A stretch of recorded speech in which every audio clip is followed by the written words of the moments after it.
Welcome back, everybody. I want to take a second today to talk about what I think is one of the more interesting aspects of World War II. I mean, all of it's interesting. But typically, generally speaking, if I say World War II and I ask you what's the very first thing that comes to your mind, most people would say Adolf Hitler. Hitler, without a doubt, I think unquestionably, probably one of the worst people in history, by far. Hitler, in our day and age, has become the standard by which we judge terrible people, right? Oftentimes you hear this comparison all the time of people comparing whoever it is, the president or somebody else, to Hitler. This person is literally Hitler, implying that this person is really, really bad, right? But there's also a tendency, and to me this is interesting, there's also the tendency to excuse Hitler in ways, right?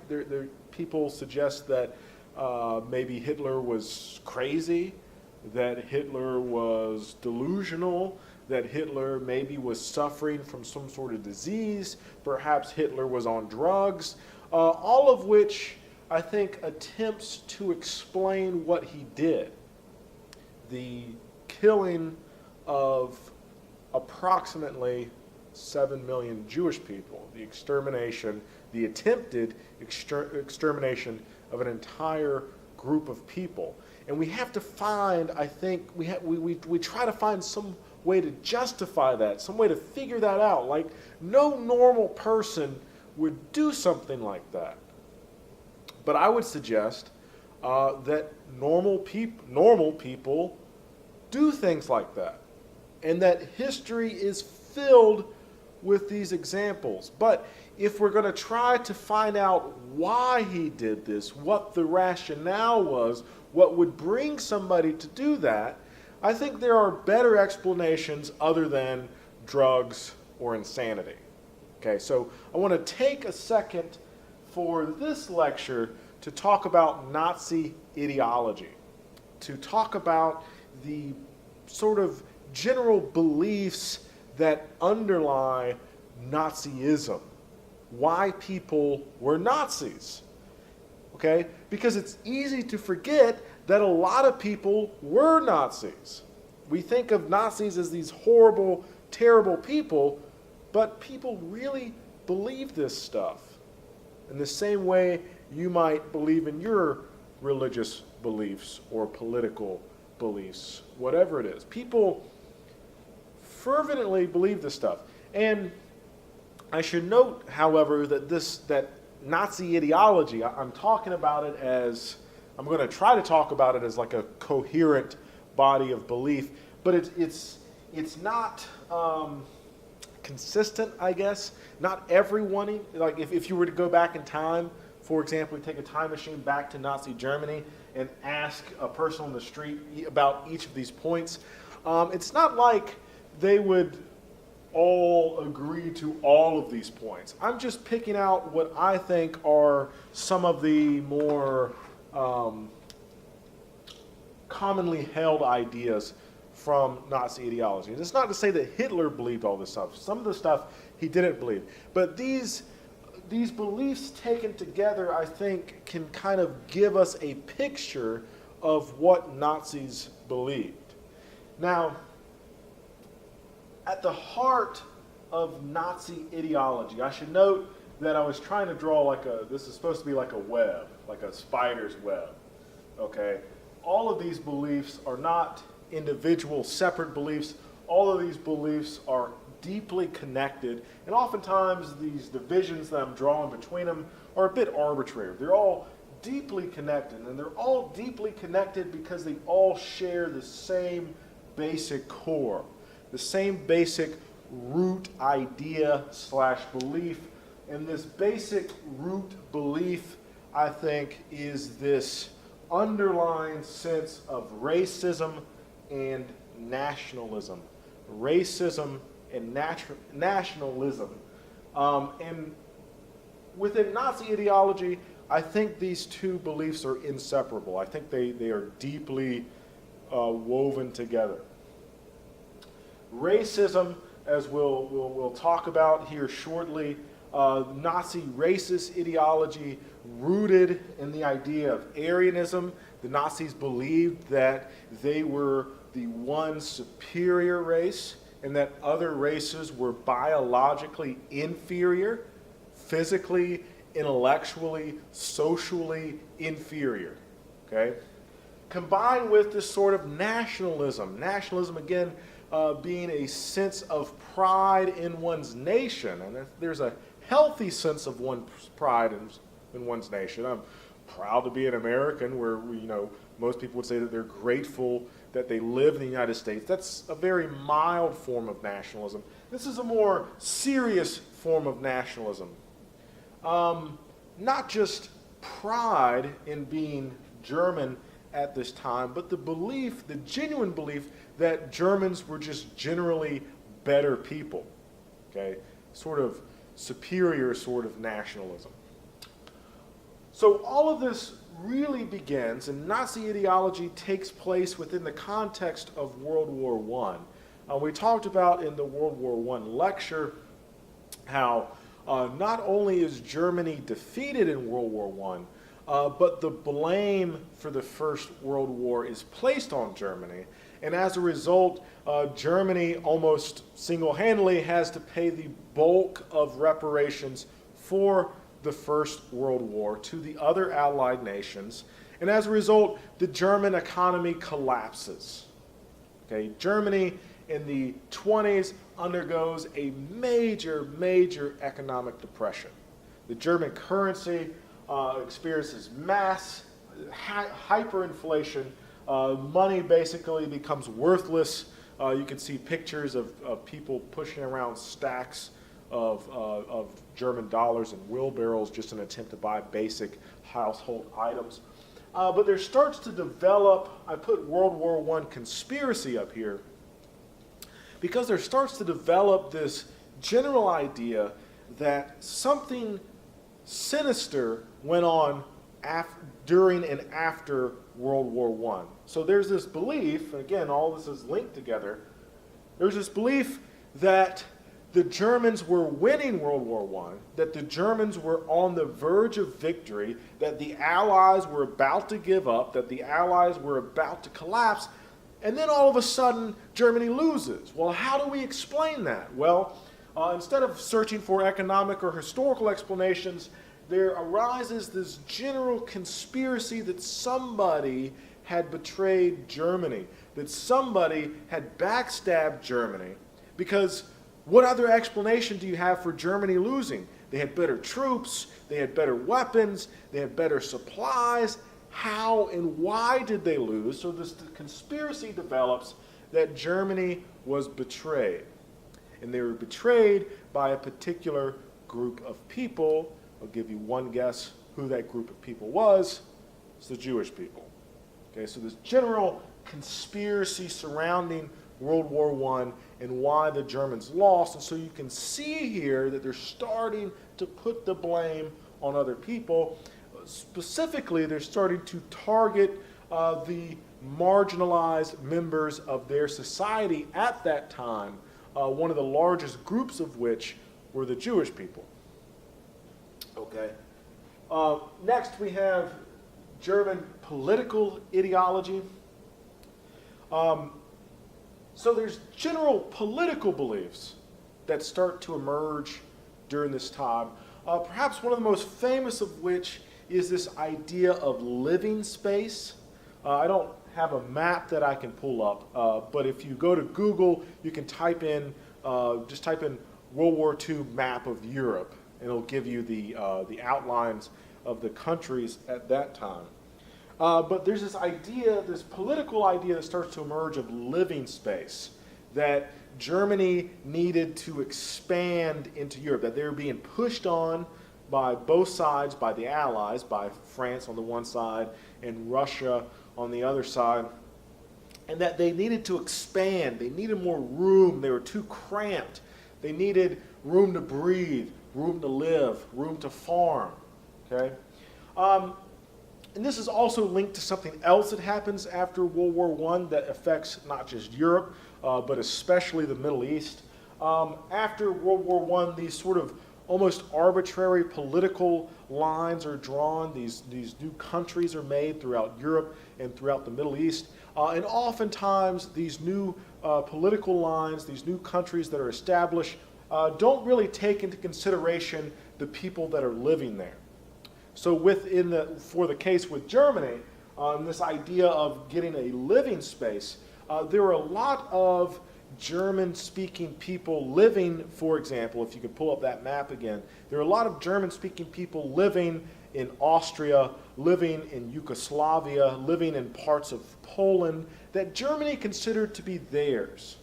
Okay, so these arbitrary political lines are drawn, and the Germans say, well, wait a minute, those were our people in the past, they should really be a part of us again. So there's this growing political idea that Germany should expand, and that Germany should expand primarily into these Eastern European countries. Also tied in with this political ideology is that the German government needed reform, specifically that the German government needed a very strong leader. And part of Nazi ideology is the belief that the Nazi Party should have a central, strong, authoritarian leader who would have a bulk of the political power, the establishment essentially of a dictatorship. And that's exactly what happens when Hitler takes power. Okay, so conspiracy, ideology, social Darwinism. Now we've talked a little bit about biological Darwinism, Darwin's theory of evolution. After Darwin publishes his theory of evolution, a couple of generations after, people start to speculate about how Darwinism might be applied to human society and not to nature. And the idea that emerges is this idea of social Darwinism. So Darwin sort of portrays nature. The phrase comes from Huxley, not Darwin. Huxley comes up with the phrase survival of the fittest, that nature is in a constant struggle with itself. Creatures, the different species, are constantly competing for survival. You can see this referenced in Darwin's Origins of the Species, where he talks about the bank that he's walking by, this sort of like grassy place, and he hears the birds chirping, and he sees the insects flying around, and he sees the flowers, and he says, well, this is nice and beautiful, but then he thinks that all these different species are really competing with each other for survival and competing with each other for limited resources. So the idea is that idea of survival of the fittest can be applied to society, can be applied to nations, can be applied to politics. Now the Germans take this idea of social Darwinism and basically say, well, this idea of social Darwinism and this idea of Aryanism are really kind of one and the same.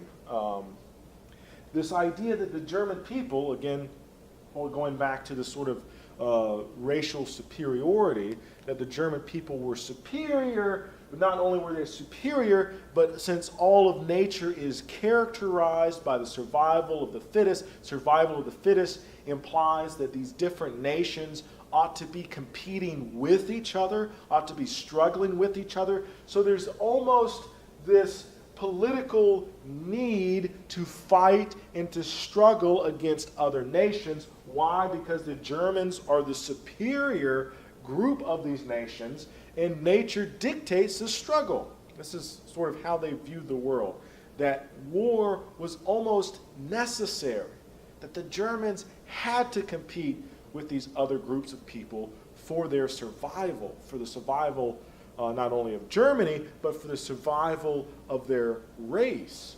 And this leads into this idea of Aryanism. And I say Aryanism is really linked with social Darwinism and really biology within the late 19th century, early 20th century, because you get the development in biology of racial biology.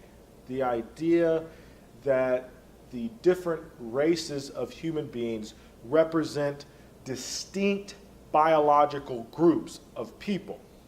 That we're all one species, but that these races can be demarcated, can be separated, that there are sort of distinct racial qualities that each race possesses. Now, of course, within the realm of modern biology, none of that is true. Okay, but this is what they believe, that it's almost, if you've ever played types of video games where you get to choose your character, like RPGs where you choose your class.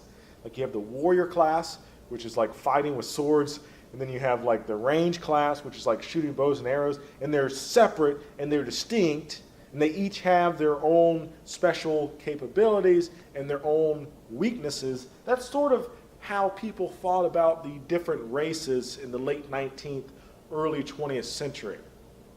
And this is tied in with Nazism because the Nazis trace their racial lineage to the Aryans. The Aryans. This is really strange belief that is emerging at the time, that there are these root races. So this is hard for me to kind of separate here, but according to Darwin, human beings first evolved in Africa, and he was right. Human beings first appear in sub-Saharan Africa in a place called the Rift Valley, about anywhere between 250 to 200,000 years ago. Now, this sort of racial ideology says that distinct races emerged at sort of different places all over the world. So Africans emerged in Africa. The Aryan/Nordic people emerged in modern-day Europe. Asians emerged in modern-day China area, that sort of type thinking. But that they were distinct, that they were separate, that they were not related to each other. And as a result, Nazis believed that the Aryans were the most superior of the races. So you have these root races that all other races spring from, who have their different characteristics, and that the Aryans possessed, the Aryan race had the highest intellectual capability, had the highest physical capability, were just all around better people. But this idea of Aryanism is also linked to a really popular form of occultism that is making its way around Germany at the time. And so you have these people speculating where these different races come from. You get these really far-out, wacky beliefs, for example, that say that the Aryans were the descendants of the people from Atlantis, the lost continent of Atlantis. I think they made like a Disney movie about it or something. But people actually believe this stuff. They believe that the Aryans descended. Anyway, Nazis were really, really interested in this stuff. And so they come up with alternative, what we consider alternate history, in which they're trying to trace their Aryan lineage back. If you've ever seen the Indiana Jones movie where he's looking for the Holy Grail, it's been a while since I've seen it, so forgive me. He's looking for the Holy Grail, and he's like roaming around in the desert. Remember, and there's like these Nazis that show up. When I first watched that, I was like, that's kind of weird. Like, what are Nazis doing in the Middle East, right? I thought they were fighting World War II.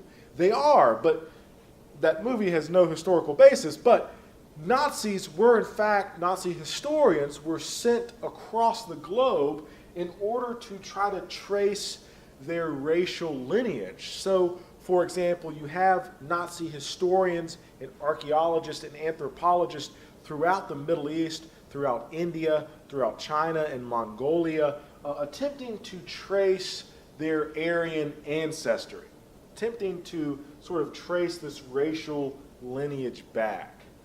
And so tied into this is various different religious beliefs. I have up here Christianity and German paganism. Again, these beliefs aren't really clear, okay? There are Germans who would have considered themselves to be Christians in Nazi Germany.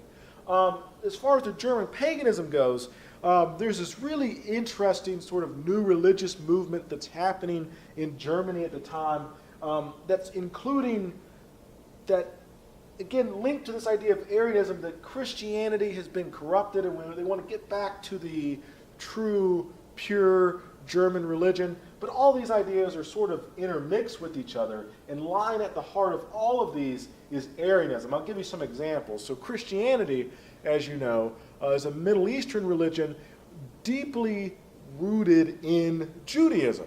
Christianity comes from Judaism. The early Christians didn't consider themselves Christians, they considered themselves to be Jews. So I always thought it was strange that Nazis incorporated Christian beliefs. But they have to do a lot of legwork to incorporate Christian beliefs. So there starts to emerge in Nazi Germany what's called positive Christianity.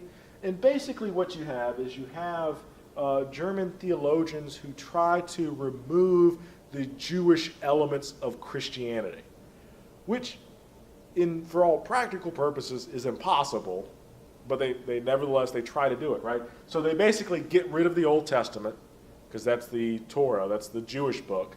And you have all these weird beliefs that start to, because they're trying to work their way around the Jewishness of Christianity. So, for example, Christianity centered around Jesus, right? Jesus undoubtedly, historically, was a Jew. Okay, so positive Christianity in Nazi Germany has to work their way around that. So they say, wait, well, Jesus wasn't Jewish, he was Nordic. And so they do this weird sort of like biblical lineage where they try to show that Jesus was in fact descended from some Aryans. But they use a lot of Christian imagery to support their racist ideology. So, for example, Passover plays were really popular in Nazi Germany.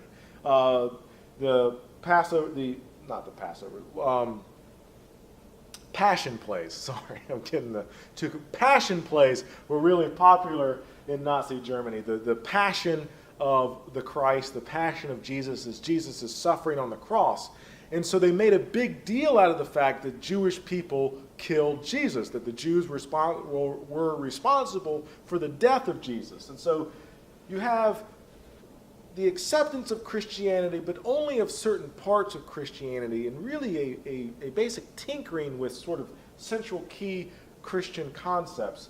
And also the rise of German paganism / German occultism, some really strange beliefs floating around there. Almost all of them are linked to the idea that the Aryans were this special, racially superior group of people. Perhaps they were descended from this lost continent, that they possessed some sort of special knowledge, some sort of special intellectual capacity. Anyway, all of these, I hope that made somewhat of sense. If not, you can email me. But all of these sort of taken together, I think, highlight some very important aspects of Nazi ideology, most of which is centered in this racism and this nationalism. All right, guys, that's all I got for today. Again, if you have any questions, shoot me an email.